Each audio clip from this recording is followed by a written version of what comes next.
Olá, eu sou Fernando Caldas e vamos começar a nossa próxima reflexão.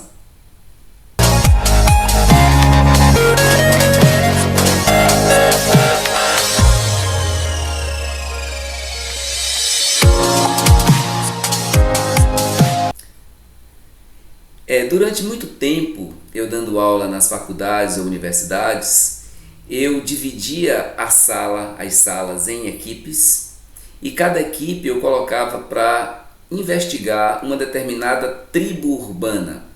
Então, uma equipe ia estudar os povos do Candomblé, a outra ia estudar os evangélicos, a Seixonoe, as prostitutas, os travestis, os índios, os ciganos e por aí vai. Eram divisões em algumas tribos que eu ficava diversificando por classe, né? Numa classe era X tribos, na outra mais outras tribos e etc. Ao final do semestre, eu pedia que cada equipe trouxesse um representante de cada grupo desse e nós discutíamos questões universais: liberdade, felicidade, amor, respeito e etc.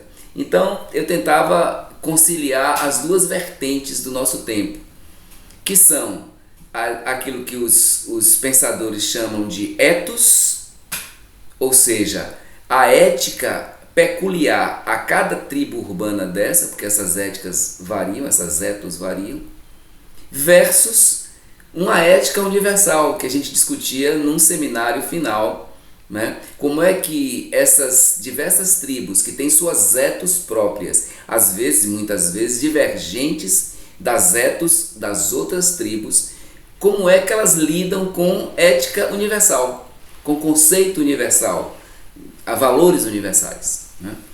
E sempre funcionava muito bem, porque também o meu objetivo era contrastar os alunos, que também tinham as suas ethos, os seus pontos de vista, com outras visões de mundo. Então, o objetivo era lidar com isso, com essa diversidade que nossos tempos, mais do que outros, mostram, né? Lidar com isso de uma forma harmônica, de uma forma positiva, de uma forma, sobretudo, investigativa, construtiva. Na formatação, na divisão das equipes, etc., havia muito problema. Por quê? Alunos, por exemplo, que eram de uma denominação religiosa, se negavam a passar 6 meses do ano investigando um outro grupo, né? E aí eu agia como professor, eu dizia: olha, essa é a atividade, você é livre para não realizá-la, mas vai ter um preço acadêmico, né? Que se dá numa nota, numa avaliação. Não tem como, você não pode ser injusto com a maioria, né? Enfim, faziam e voltavam depois do semestre dizendo assim: professor, foi a maior experiência da minha vida. Eu me lembro de uma moça que era evangélica, de uma igreja bem rigorosa nas suas normas, etc., que se negou a ir trabalhar com os povos do Candomblé, né, um determinado terreiro da cidade. E volta depois do semestre, no final, dizendo: professor, foi maravilhoso. Hoje eu sou amigo da mãe de santo, eu sou amigo dos filhos de santo, eles são maravilhosos, já convidei para um culto na minha igreja, eles já me convidaram para um ritual festivo que vai ter e nós vamos. Fiz até amizades mesmo, reais. Uma coisa espetacular, né? Ou um pastor abraçar um travesti ao final e dizer obrigado pelas experiências vivenciadas. Então, vou falar um pouco sobre preconceito, não é? Então, eu já tinha uma intuição do conceito que se concretizou a partir dessas investigações, né, feitas. E esse conceito que eu tinha, essa ideia que eu tinha do preconceito, era a seguinte, e se reforçou com as experiências: para que haja preconceito, é preciso que exista um distanciamento do objeto preconceitualizado. Na proximidade desse objeto, a tendência é que ele se torne, entre aspas, normal, é que ele se torne não mais um estrangeiro diante dos nossos olhos. Então, se uma pessoa tem uma ideia preconcebida pela formação familiar que teve, pela formação escolar que teve, pelo gueto que ela vive. Se ela teve uma formação que diz, olha, o candomblé é ligado ao diabo, então toda vez que ela vir um pai de santo, uma mãe de santo, um filho de santo, um orixá e etc., ela vai ter uma ideia de que aquilo é perigoso. Até que ela conhece um pai de santo, uma mãe de santo, um filho de santo, que lê e entende toda a simbologia dos orixás, né? Da antropologia Nagô. Ela quebra todo o seu preconceito. E aí vira conceito, né? Na hora certa. Claro que existem muitos conceitos absurdos também. É importante dizer isso. Tem certas atitudes do nosso tempo que não são mais preconceitos, são conceitos firmados, sólidos e absolutamente violentos, depreciativos com o outro que é diferente. Mas nesse caso, também a aproximação equacionará isso. Então a gente fica pensando, qual a maneira? É criar guerras? Não. Por exemplo, eu vejo os movimentos feministas ou os movimentos étnicos e etc. tomarem uma postura violenta contra os seus agressores históricos, vamos dizer assim. Mas essa é uma atitude que fragmenta qualquer luta por fraternidade, que deve ser a grande luta, né? Fragmenta, praticamente destrói, porque eu só vou inverter o processo.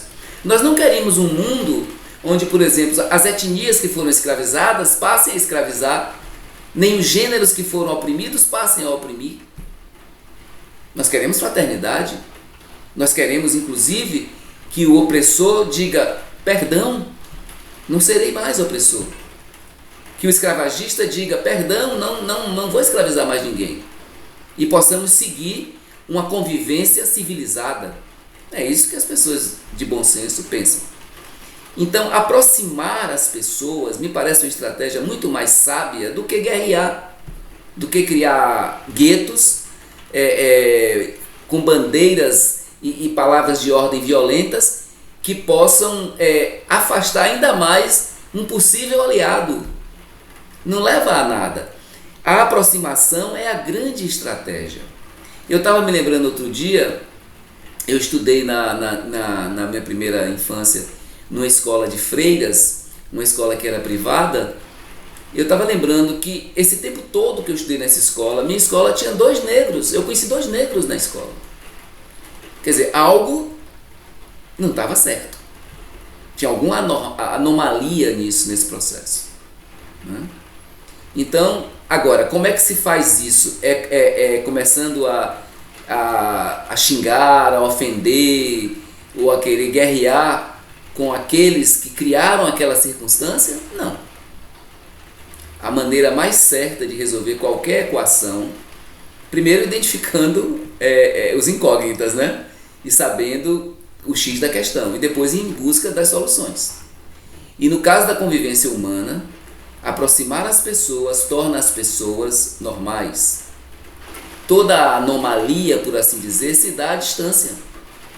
E aí tem um lado simbólico também que a gente tem que considerar, que é o mito da pureza, que Adolf Hitler chegou ao extremo disso. Mas não nasce com Adolf Hitler, ele apenas é um porta-voz dessa ideia que está no inconsciente da humanidade de que os nossos são mais puros, os outros são mais impuros. Então, as famílias já criam seus filhos no sentido de não se misturarem com os impuros. E aí há muita denominação para impuro, né? Impuro podem ser os negros, podem ser os evangélicos, podem ser o povo do candomblé, pode ser o povo da Umbanda, os ateus, os comunistas. Todas essas figuras são usadas por alguns guetos como símbolos de impureza. Então criam-se os filhos dizendo, olha, você, uma família, sei lá, uma família considerada branca, né? Porque não há branco nem negro, né? Se a gente vai para o genoma, nós somos absolutamente mestiços. Nós, a humanidade, nós os brasileiros, nós, a humanidade, somos mestiços pelo menos há 200, 300 mil anos. Mas se uma família considerada branca cria seus filhos dizendo, olhe, não vá casar com negros não quero fazer trancinha em neto. Muita gente foi criada ou é criada ainda assim.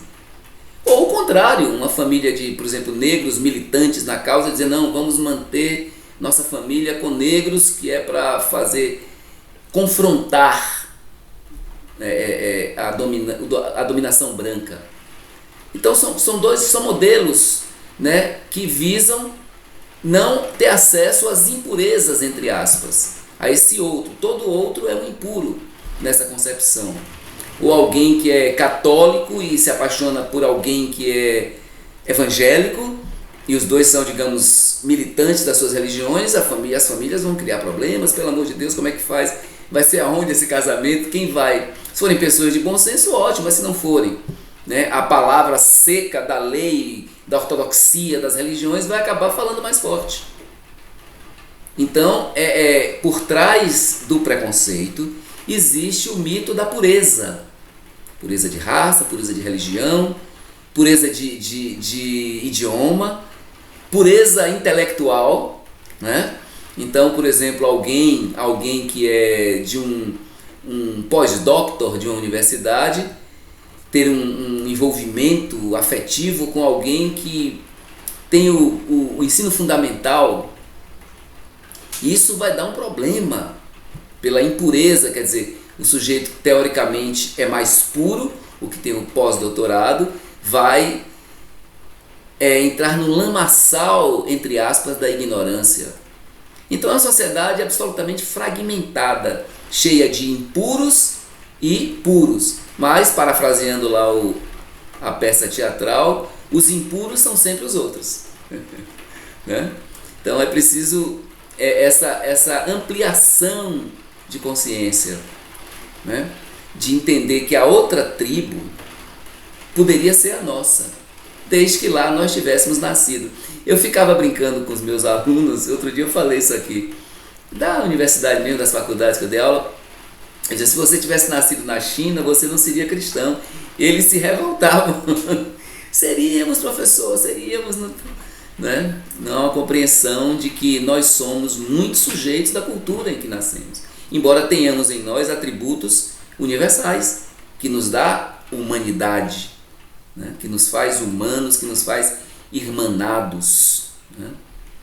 Então, outro dia eu vi na porta de uma fazenda, uma foto na porta de uma grande fazenda em Goiás, no Brasil, um outdoor que o dono botou assim: temos terras para os sem terra, diz assim, 2 metros, 7 de profundidade, quer dizer, referia-se a uma sepultura.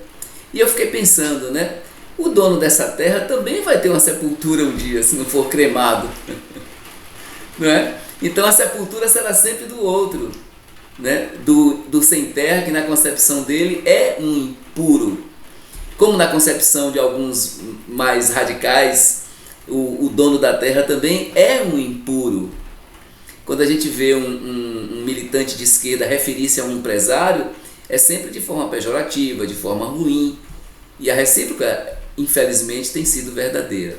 Agora, se você aproximar um empresário, um grande empresário, de um militante de esquerda sem terra, por exemplo, a tendência, se eles ficarem próximos uma quantidade de tempo, que precisa ser mais extensa em qualidade, não em quantidade, eles vão perder essas personagens, e o ser, a essência de cada um vai se mostrar, e se mostrar muito igual, porque nós somos muito iguais.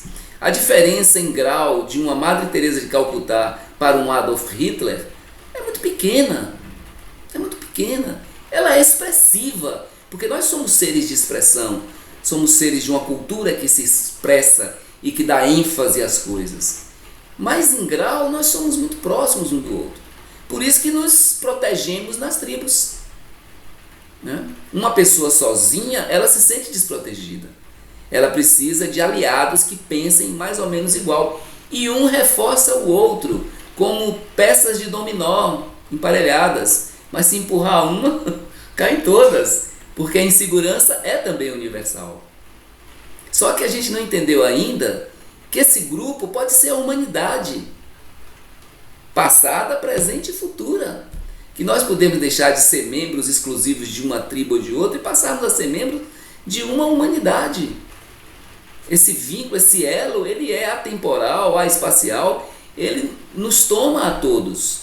Quando nós queremos ser membros dessa humanidade, ou até membros de uma instância cósmica maior ainda, que vai de micro-organismos, né, de imperceptíveis, microscópicos, a supernovas, galáxias, quer dizer, corpos celestes. Nós estamos nesse contexto.